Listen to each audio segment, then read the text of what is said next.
West Asia has long been a battleground for two nations, Iran and Saudi Arabia. Every conflict, every proxy war, the two nations have been on opposite sides, engaging in a Cold War that turned up the heat in the region. But after years of daggers being drawn at each other, Saudi Arabia and Iran are engaged in some whirlwind diplomacy. The two countries are normalizing relations after 7 years.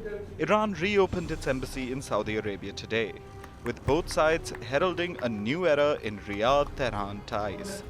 We consider today an important day in the relation between the Islamic Republic of Iran and Saudi Arabia. We are confident with the rehoisting of the flag of the Islamic Republic of Iran in the Kingdom of Saudi Arabia and the hoisting of the flag of the Kingdom of Saudi Arabia in the Islamic Republic of Iran, the cooperation between the two countries enter in the new era. Iran and Saudi Arabia relation with very positive effects to the both nation and on the region, for the people, the nation of the region and the governments of the region. Very positive, inshallah. It may be a new era in relations, but Iran and Saudi Arabia's rivalry dates back decades. It began in 1979.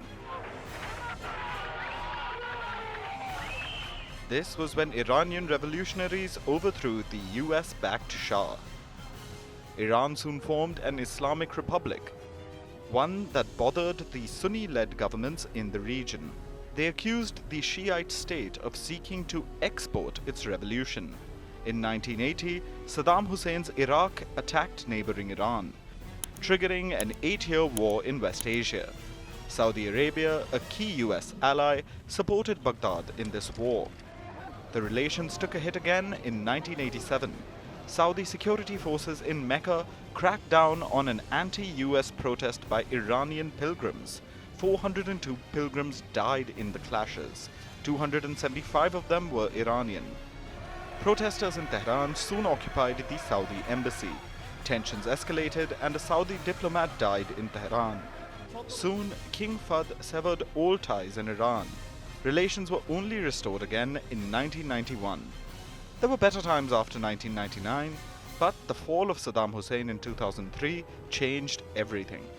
The 2005 assassination of Lebanon's Rafiq al-Hariri further fueled the power struggle. Hariri was a Saudi ally. Soon there was a power tussle in Beirut. Iran and its allies on one side, and US-allied Sunni-led Gulf Arab states on the other.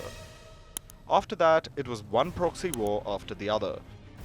In 2011, Iran and Saudi backed opposing sides in the Syrian civil war. Tehran supported President Bashar al-Assad, whereas Riyadh backed the Sunni rebels. In the Yemen war too, Saudi and Iran were on opposite sides. In 2015, a Saudi-led coalition launched airstrikes. This was against the Iran-backed Houthi rebels. Then came 2016, a crucial point in this West Asian rivalry. Saudi Arabia executed nearly 50 people, including a prominent Shiite cleric named Nimr al-Nimr.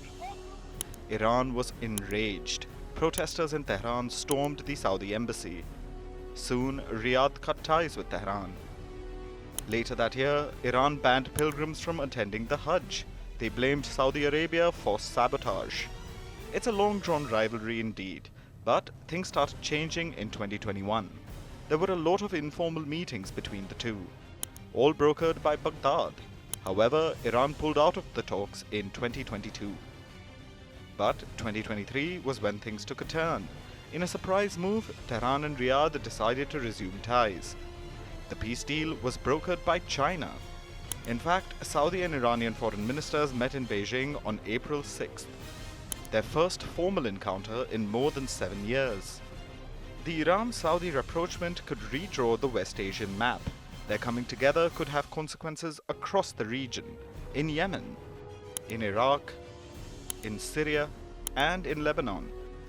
With Syrian President Assad's return to the Arab fold, and with the Yemen war in limbo, the rapprochement could have consequences across West Asia. Riyadh and Tehran are calling it a new era in relations, but the Iran-Saudi rivalry was a fight over influence. The whole of West Asia was their battleground. They may have buried the hatchet for now, but will this bring peace to the region? Only time will tell.